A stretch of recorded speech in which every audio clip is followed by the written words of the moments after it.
약 9개월 남았습니다. 내종량이 않았던 엘레나는 6살이던 2006년에 앞으로 고작 9개월밖에 살 수 없다는 놀라운 말을 듣게 됐다. 엄마 아빠와 여동생을 다시 볼 수 없다는 생각에 무척 슬펐지만 자신보다 아파할 가족을 위해 무언가 해야겠다는 결심이 그보다 앞섰다. 마음속으로 죽음을 준비하던 엘레나는 한 가지 좋은 아이디어를 떠올렸다.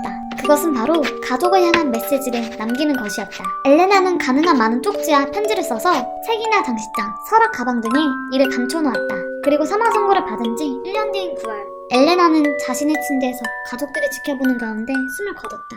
슬픔에 잠겨있던 엘레나의 가족들은 당연히 아이가 남긴 깜짝 선물을 전혀 눈치채지 못했다. 그러나 엘레나의 서랍, 상자, 크리스마스 장식품 등을 열 때마다 엘레나가 남긴 흔적들을 하나씩 발견했고 수백 장의 쪽지를 모두 찾는데 거의 2년의 시간이 걸렸다. 엘레나는 자신의 집뿐만이 아니라 할머니의 집에도 메모를 숨겨놓았고 이 사실을 알게 된 엄마 아빠는 그제서야 엘레나의 의도를 알아차렸다. 쪽지에는 엘레나가 그린 그림과 함께 사랑해요 엄마 아빠 그리고 그레이스 아파서 미안해 라는 가슴 아픈 메시지가 담겨 있었다. 부부는 말했다. 아직도 딸아이가 남긴 메시지에서 위안을 찾고 있어요. 집안 여기저기 딸이 남긴 쪽지 일부를 액자에 넣어 간직했죠. 그 후 10년 후 부부는 자선단체를 설립해 딸과 같은 암환자를 돕고 있다. 천사 같은 엘레나 그곳에서 행복하길.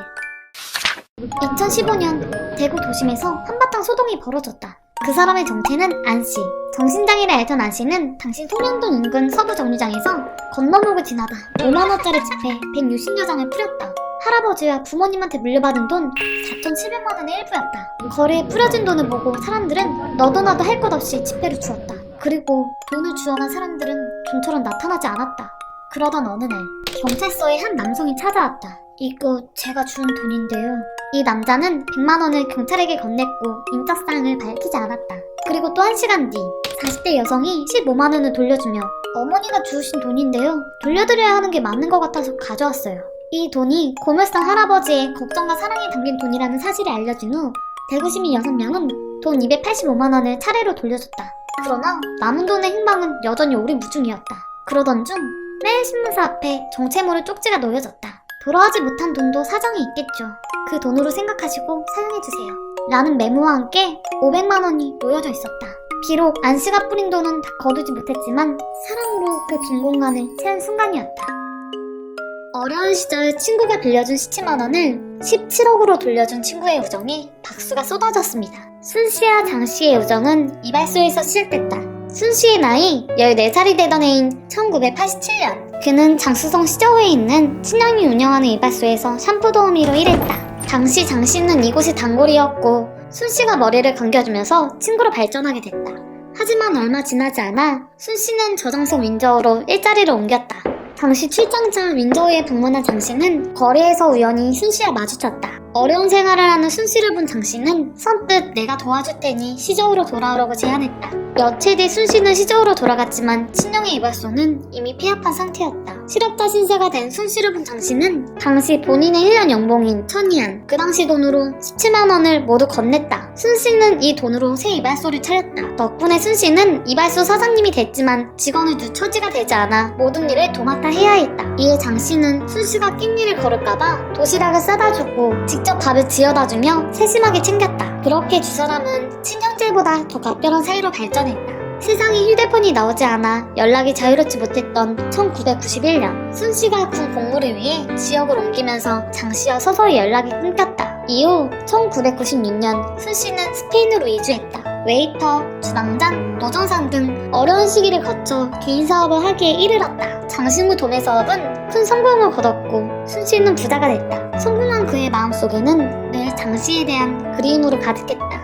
순씨는 2008년부터 여러 차례 스페인에서 시저우를 방문해 장씨를 찾았지만 아무런 성과가 없었다. 2012년 7월 다시 시저우를 찾아 골목마다 집집마다 장씨의 소식을 묻고 다녔다. 온몸에 땀범벅이 되도록 애타게 찾았지만 장씨의 흔적은 어디에도 보이지 않았다. 급기야 공항국의 도움을 요청했고 스페인으로 돌아가는 날 드디어 공항국으로부터 장씨를 찾았다라는 연락을 받았다. 2012년 둘은 32년 만에 눈물겨운 재회를 했다. 순씨는 과거의 은혜를 잊지 않았고 장씨에게 집을 두 채 선물하려 했지만 장씨는 친로생처럼 여기는 마음에서 했던 일이라며 절대 받을 수 없다며 거절했다. 하지만 가장 어려운 시절 아낌없이 모든 것을 베풀어줬던 장씨에게 보답하고 싶었다. 순씨는 향후 중국의 와인 시장이 클 거라 생각해 시저우의 1000만위안 하나로 17억 가량인 와이너리를 개업했다. 그리고 장씨를 회장으로 임명했다. 32년 전 1년 연봉을 고스란히 건넸던 장씨. 그 은혜를 32년 뒤 1만 배로 갚은 순씨. 진정한 우정이란 이런 것이 아닐까? 아내가 어이없이 우리 곁을 떠난 지 연 4년. 지금도 아내의 자리는 크기만 합니다. 어느 날 출장일로 아이에게 아침도 챙겨주지 못한 채 출근길에 올랐습니다. 그날 저녁 아이와 인사를 나눈 뒤에 양복 상의를 아무렇게나 벗어 던지고는 침대에 벌러덩 누웠습니다. 그 순간 뭔가가 느껴졌습니다. 컵라면이 이불에 있었던 것입니다. 이게 무슨 일인가 싶어 자기 방에서 동화책을 했던 아들을 붙잡아 혼을 냈습니다. 왜 아빠를 속상하게 해? 아들 녀석의 웃음 섞인 몇 마디가 절 멈추게 했습니다. 아빠가 가스레인지 불을 함부로 켜서는 안 된다는 말에 보일러 온도를 높여 데워진 물을 컵라면에 부어서 하나는 자기가 먹고 하나는 아빠 드리려고 식을까봐 이불 속에 넣어둔 것이라고. 가슴이 메어왔습니다. 아들 앞에서 눈물 보이기 싫어 화장실에 가서 수돗물을 틀어놓고 울었습니다. 아이는 이제 7살, 내년이면 학교 갈 나이죠. 얼마 전 아이에게 또 혼을 냈습니다. 일하고 있는데 유치원에서 회사로 전화가 왔습니다. 아이가 유치원에 나오지 않았다고. 너무 다급해진 마음에 회사에 조퇴를 하고 집으로 왔습니다. 그리고는 아이를 찾았죠. 동네를 이잡듯 뒤지면서 아이의 이름을 불렀습니다. 그런데 그놈이 혼자 놀이터에서 놀고 있더군요. 집으로 데리고 와서 화가 나서 마구 혼냈습니다. 하지만 단 한 차례의 변명도 하지 않고 잘못했다고만 빌더군요. 나중에 안 사실이지만 그날 부모님을 불러놓고 재롱잔치를 한 날이라고 했습니다. 그 일이 있고 며칠 후 아이는 유치원에서 글자를 배웠다며 하루 종일 자기 방에서 꼼짝도 하지 않은 채 글을 썼습니다. 그리고 1년이 지나고 아이는 학교에 진학했죠. 그런데 또 한 차례 사고를 쳤습니다. 그날은 크리스마스 날 일을 마치고 퇴근을 하려고 하는데 한 통의 전화가 걸려왔습니다. 동네 우체국에서 온 전화였습니다. 우리 아이가 주소도 쓰지 않고 우표도 붙이지 않은 채 편지 300여 통을 넣는 바람에 연말 우체국 업무에 지장을 끼친다고 온 전화였습니다. 그리고 아이가 또 일 저질렀다는 생각에 불러서 또 혼을 냈습니다. 아이는 혼나는 동안에도 한마디 변명도 하지 않은 채 잘못했다는 말만 하더군요. 그리고 우체국 가서 편지를 받아온 후 아이를 불러놓고 왜 이런 짓을 했냐고 하니 아이는 울먹이며 엄마한테 쓴 편지라고. 순간 울컥하며 눈시울이 빨개졌습니다. 아이에게 다시 물어보았습니다. 그럼 왜 한꺼번에 이렇게 많은 편지를 보냈냐고. 그러자 아이는 그동안 키가 닿지 않아 써오기만 했는데 오늘 가보니까 손이 닿아서 다시 돌아와 그동안 써놓은 거 다 들고 갔다고. 아이에게 무슨 말을 해야 할지 몰랐습니다. 그리고 아이에게 엄마는 하늘나라에 있다고. 다음부턴 적어서 태워버리면 엄마가 볼 수 있다고. 밖으로 편지를 들고 나간 뒤 라이터불을 켰습니다. 그러다가 문득 무슨 내용인가 궁금해 하나의 편지를 들었습니다. 보고 싶은 엄마에게. 엄마, 지난주에 우리 유치원에서 재롱잔치 했어. 근데 난 엄마가 없어서 가지 않았어. 아빠한테 말하면 엄마 생각날까봐 하지 않았어. 아빠가 날 막 찾는 소리에 그냥 혼자서 재밌게 노는 척 했어. 그래서 아빠가 날 혼냈어. 얘기하면 아빠가 울까봐 절대로 얘기 안 했어.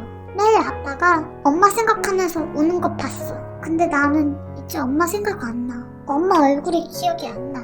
보고 싶은 사람 사진은 가슴에 품고 자면 그 사람이 꿈에 나타난다고. 아빠가 그랬어. 그러니까 엄마, 내 꿈에 한 번만 나타나. 그렇게 해줄 수 있지? 편지를 보고 또 한 번 고개를 떨구었습니다. 아내의 빈자리를 제가 채울 수는 없는 걸까요? 시간이 이렇게 흘렀는데도. 우리 아이는 사랑받기 위해 태어났는데 엄마 사랑을 못 받아 마음이 아픕니다. 엄마의 빈자리 아빠가 다 채워줄 수는 없는 거니 세상에 하나뿐인 우리 아들 사랑해. 어느 날 희경혈액형을 가진 아이가 급히 수술을 하기 위해 수술실에 들어갔습니다. 하지만 피가 모자라 생명이 위태해지게 되었고 여기저기 수소문을 했지만 그 혈액형을 구하지 못했습니다. 워낙 시간이 촉박한지라 어린아이지만 급한 대로 같은 혈액형을 가진 동생에게 혈액을 얻고자 했습니다. 의사가 물었습니다. 얘야, 지금 형이 몹시 아파. 어쩌면 하늘나라로 갈지도 모른단다. 그러지 않기 위해서 형에게 피를 나눠주겠니? 좀 아프겠지만 형이 다시 살 수 있어. 아이는 한동안 말없이 고개를 숙이고 한참을 생각하더니 고개를 끄덕였습니다. 그리고 혈액을 뽑는 주사바늘을 꽂고 피가 나가는 것을 물끄러미 쳐다보다가 갑자기 울음을 터뜨리며 부모님을 쳐다봤습니다. 부모님은 아이를 달랬고 이윽고 주사바늘을 빼자 아이는 울음을 그치고 눈을 감고 일어나지 않았습니다. 의사가 또다시 물어봤습니다. 얘야, 다 끝났단다. 근데 왜 눈을 감고 있니? 아이는 말했습니다. 하늘나라에 갈 준비를 하고 있어요. 주변에 있던 모든 사람들은 놀랐습니다. 그 아이는 헌혈을 해본 적이 없기에 자신의 몸에서 피를 뽑아서 형에게 주고 자기는 곧 죽는 줄로 알고 있었던 겁니다. 의사가 물었습니다. 얘야, 그럼 넌 네가 죽는 줄로 알면서도 헌혈을 왜 한다고 했니? 아이가 말했습니다. 전 형이 좋거든요. 고등학교를 자퇴한 뒤 막노동으로 생활비와 검정고시 학원비를 벌던 시절 저는 밥값이 없어 거의 저녁을 굶을 때가 많았습니다. 어느 날 저녁 학원에서 집으로 돌아가는데 포장마차가 보이더군요. 시중에는 500원이 있었습니다. 어묵 한 개를 먹고 국물만 10번 떠먹었죠. 그런 제가 안쓰러웠는지 아주머니가 어묵을 10개나 주시더군요. 어차피 퉁퉁 불어서 팔지도 못하니까 그냥 먹어요. 허겁지겁 먹는데 눈물이 그렁그렁해지더군요. 그 후에도 종종 퉁퉁 불어버린 어묵을 얻어먹곤 했습니다. 저는 아주머니께 능력이 생기면 꼭 갚아드린다고 말하곤 했죠. 이후 대학교에 졸업한 뒤에 운이다 대기업 인사과에 취직하게 됐습니다. 그리고 아직도 그 포장마차가 있나 싶어서 찾아가 보았습니다. 6년 만이었죠.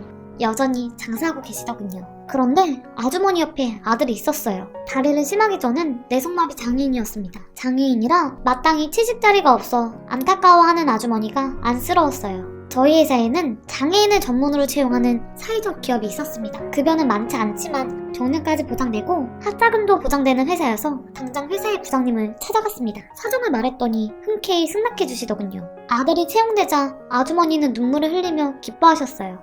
이 은혜를 어떻게 갚죠? 저는 대답했습니다. 제가 먼저 빚졌잖아요. 그걸 갚았을 뿐인걸요?